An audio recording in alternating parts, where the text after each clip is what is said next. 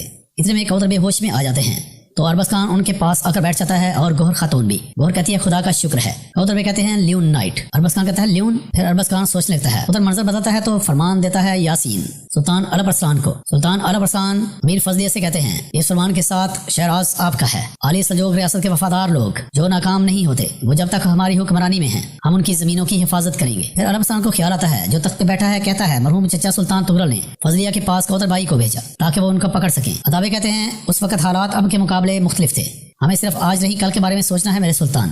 پھر سلطان اربستان بولتا ہے، کہتا ہے تو شیراز کودر کی نہیں بلکہ امیر فضلیہ کی حکمرانی میں رہے۔ تابع کہتے ہیں جی ہاں، اگر فضلیہ کچھ غلط کرنے کی کوشش کرے گا تو اسے پکڑنا آسان ہوگا، لیکن اگر کودر بے کو قوت ملی تو۔ یہ کہہ کر اتابع خاموش ہوتے ہیں تو اربستان کہتا ہے سمجھ گیا۔ پھر اربستان کہتا ہے امیر فضلیہ سے انصاف کی خلاف ورزی کرنے کی کوشش کرنے والا سلطان کا بھائی ہی کیوں نہ ہو، میں اس سے وہ حق چھین کر اس کے حقیقی مالک کو دے دوں گا۔ امیر فضلیہ آگے بڑھتے ہیں اور سلطان اربستان کے لباس کو چوم کر اس کی بیعت کرتے ہوئے نظر آتے ہیں اور سلطان اربستان سے فرمان لے کر اپنے ماتھے پر لگاتے اور کہتے ہیں میں ملک منصور کو آپ کے پاس بھیج دوں گا جیسے ہی میں فاسا پہنچوں گا میرے سلطان۔ پھر امیر فضلیہ گھوڑے پر سوار ہوتے ہیں اور وہاں سے چلے جاتے ہیں۔ پھر اربز خان اتنے میں وہاں آتا ہے، کہتا ہے میرے سلطان کودر بے کو ایک لمحے کے لیے ہوش آیا اور بڑی مشکل سے جو ہوا وہ بتایا۔ جب وہ اس گھوڑے کو رے کے محل میں لے کر آ رہے تھے تو کاؤنٹ لیون نے حملہ کیا اور اسے لے گیا۔ اربستان کہتا ہے مجھے پہلے ہی معلوم تھا کہ اس کے پیچھے کاؤنٹ لیون کا ہاتھ ہے، یقیناً لیون نے اب تک انہیں ختم کر دیا ہوگا، ہمارے پاس اب ان کے لیے کوئی ثبوت نہیں ہے جو یہ سوچتے ہیں کہ یہ ہم نے کیا۔ ادھر بادشاہ بغرات اسے آج سے کہتا ہے آپ دیکھ رہے ہیں کہ آپ جارجائی کے لیے اور ہم آرمینیوں کے لیے رومیوں سے بہتر کوئی دوست نہیں ہے، جہاں تک ترکوں کا تعلق ہے وہ ہمیشہ ہمارے دشمن رہیں گے، اور سلطان اربستان ہمارے دشمن کو پتہ چل جائے گا کہ اس کی دشمنی ایک غلطی تھی۔ یہ جواب دیتا ہے بادشاہ بغرات اسے اور کہتا ہے اس کی جان لے کر میں اسے بتا دوں گا۔ آرسک ہنسنے لگتا ہے۔ اتنے میں وہ کیا دیکھتے ہیں کہ میتھیوز بھی اپنے ایک دستے کے ساتھ وہاں پہنچ چکا ہے۔ آرسک کہتا ہے اور یہاں کاؤنٹیون کے سپاہی آ رہے ہیں۔ میتھیوز گھوڑے سے نیچے اترتا ہے، کہتا ہے بادشاہ بغرات عورت آرسک کاؤنٹیون یہاں نہیں آ سکے لیکن وہ پوری طاقت کے ساتھ آپ کے ساتھ ہیں۔ پھر بادشاہ بغرات کہتا ہے اچھا تو پھر ہم کیوں انتظار کر رہے ہیں، چلو اپنا بدلہ لیتے ہیں۔ پھر وہ وہاں سے نکلنے کے لیے تیار نظر آتے ہیں۔ دوسری طرف دکھایا جاتا ہے اربستان کو جو کہہ رہا ہے آپ کہہ رہی ہیں کہ اس کا اشارہ گرجا گھر کی طرف ہے لیکن رے میں کوئی گرجا گھر نہیں ہے، شہر کے قریب صرف ایک چھوٹا سا شپل ہے۔ وہ کہتی ہے پھر ہم شپل جائیں گے، اگر میں اقناع اماں کے ساتھ راہبہ کے لباس میں جاؤں تو کوئی ہم پر شک نہیں کرے گا، ہم اندر کا ایک اچھا جائزہ لیں گے۔ سلطان عرب پسند کہتا ہے اگر واقعی ہم اسی جگہ کی تلاش کر رہے ہیں تو یقیناً وہاں دشمن کے محافظ اور مبصر ہوں گے، میں اس دفعہ تمہیں اور اقناع اماں کو نہیں جانے دوں گا۔ اتنے میں اقناع اماں وہاں آتی ہیں۔ عرب پسند کہتا ہے اس بار آپ کا جانا صحیح نہیں ہے اقناع اماں۔ وہ کہتی ہیں صفیہ خاتون کو یہی رہنے دیں، میں اکیلی چلی جاؤں گی میرے سلطان، اگر کوئی راز پوشیدہ ہے تو میں اسے دریافت کرنے والی بہترین شخص ہوں اللہ کی مدد سے۔ صفیہ کہتی ہے یہ ممکن نہیں اقناع اماں، ہم نے یہ ساتھ شروع کیا ہے ساتھ ہی ختم کریں گے۔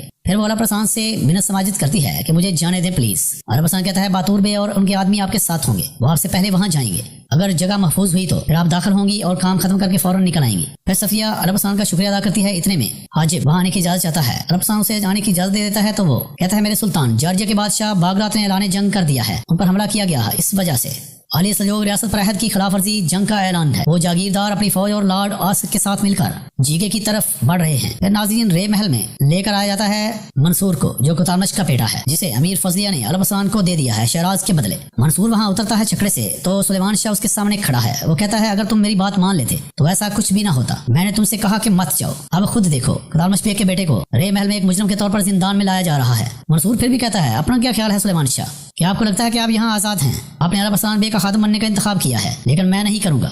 اتنے میں دکھایا جاتا ہے کہ عرب پسند وہاں پہنچ جاتا ہے۔ منصور کہتا ہے عرب پسند سے مجھے نہیں معلوم کہ آپ نے فضلیہ کو مجھے یہاں لانے پر راضی کرنے کے لیے کیا کیا، لیکن آپ جان لیں کہ میں کوتالمش بیگ کے بیٹوں کے لیے منتخب کی گئی تقدیر پر مطمئن نہیں ہوں گا۔ عرب پسند کہتا ہے کیا میں تقدیر کا حاکم ہوں کہ میں کسی کے لیے تقدیر منتخب کروں؟ بچے نہ بنو اور بغیر کسی وجہ کے رنجش برداشت کرو، آپ اور آپ کے بھائی کو کوتالمش بیگ نے میرے سپرد کیا ہے، اگر ضرورت پڑی تو میں تمہیں زندان میں ڈال دوں گا تاکہ تمہیں کوئی نقصان نہ پہنچے، عقل سے کام لو۔ پھر سلطان عرب پسند حاجب سے کہتے ہیں ملک منصور کو اس کے کمرے میں لے جاؤ، اس کی خدمت میں کوتاہی نہ کرنا اور اسے میرے علم کے بغیر محل سے باہر قدم رکھنے کی اجازت نہ دینا۔ یاسین کہتا ہے جو آپ کا حکم سلطان۔ پھر سپاہی منصور کو لے کر وہاں سے چلے جاتے۔ ادھر صفیہ اقناع اماں سے کہتی ہے باتور بے کے آتے ہی ہم یہاں سے نکلیں گے۔ ادھر باتور بے اپنے کمرے میں کھڑے ہیں، کہہ رہے ہیں یہاں کیا ہو رہا ہے، یہ کس نے کیا؟ توبہ توبہ استغفر اللہ۔ پھر انہیں اپنی ایک الماری کھلتی اور بند ہوتی نظر آتی ہے، وہ تلوار نکالتے ہیں اور بڑھتے ہیں اس الماری کی طرف۔ پھر آخرکار اس دروازے کو کھولتے ہیں تو وہاں کوئی اور نہیں بلکہ نینی چھپی ہوئی ہے۔ باتور بے کہتے ہیں آپ اس کے اندر کیا کر رہی ہیں، آپ یہاں کیوں ہیں؟ نینی گھبرائی ہوئی بت بنی کھڑی ہے، کوئی جواب نہیں دیتی۔ باتور بے بھی ہانپتے کانپتے اس کی طرف دیکھ رہے ہوتے ہیں۔ ادھر ایک سلیبی سپاہی باگرات اور آرسک کے پاس آتا ہے، کہتا ہے ہماری فوجیں میدان جنگ کی طرف بڑھ رہی ہیں جناب۔ باگرات کہتا ہے میں عرب پسند سے ملنے کا انتظار نہیں کر سکتا۔ آرسک بہت خوش نظر آتا ہے۔ پھر دکھایا جاتا ہے ریش شہر میں تینوں جاسوس کھڑے ہیں، ایک وہ تاجر، ایک وہ راہبہ جو قبرستان گئی تھی اور تیسرا وہ گماش تھا جو سلطان عرب پسند سے ملا تھا اور اس نے اپنے آپ کو بہت بڑا تاجر ظاہر کیا تھا۔ پہلا تاجر اسے کہتا ہے جیسا کہ آپ نے کہا ہم نے صفیہ خاتون کا پیچھا کیا، وہ بھیس بدل کر بازار کے پتھروں کا جائزہ لے رہی تھی۔ وہ تاجر جس سے صفیہ نے ہار لیا تھا وہ کہتا ہے وہی ہوا جس کا ہمیں ڈر تھا، اگر انہیں اس اشارے کا پتہ چل گیا اور وہ شپل چلی گئی تو اچھا نہیں ہوگا۔ پھر وہ آدمی بولتا ہے، کہتا ہے لوگوں کو جمع کرو اور انہیں ایک ساتھ شپل میں داخل کرو، اگر وہ وہاں سے زندہ نکل گئے تو میں تمہیں مار ڈالوں گا۔ وہ تاجر وہاں سے چلا جاتا ہے۔ پھر دکھایا جاتا ہے سلطان عرب پسند رے محل کے صحن میں موجود ہے اور آ کر کہتا ہے کیا فوج تیار ہو چکی ہے خواجہ؟ وہ کہتے ہیں بالکل تیار ہے، وہ رے کے مضافات میں آپ کا انتظار کر رہے ہیں۔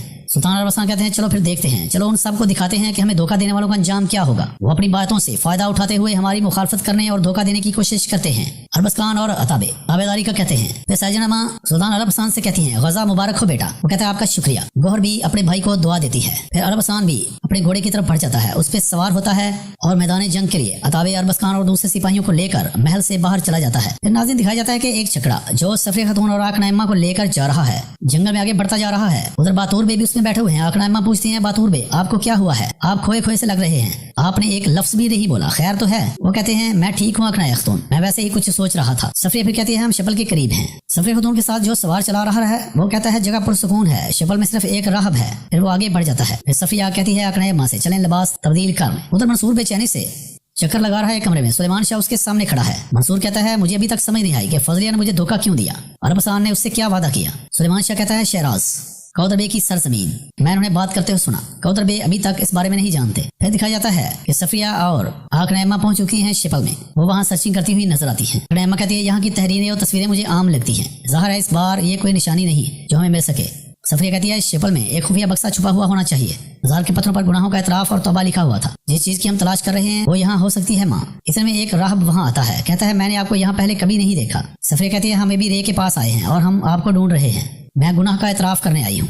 وہ راہب کہتا ہے ٹھیک ہے میری بچی چلو۔ صفیہ جا کر وہاں بیٹھ جاتی ہے اور کہتی ہے میں کبھی راہبہ نہیں بننا چاہتی تھی لیکن انہوں نے مجھے مجبور کیا، میں کسی سے پیار کرتی تھی، ہم نے ایک ساتھ شادی کرنے کا خواب دیکھا تھا۔ دوسری طرف دکھایا جاتا ہے جنگل میں باتور بے اپنے سپاہیوں کے ساتھ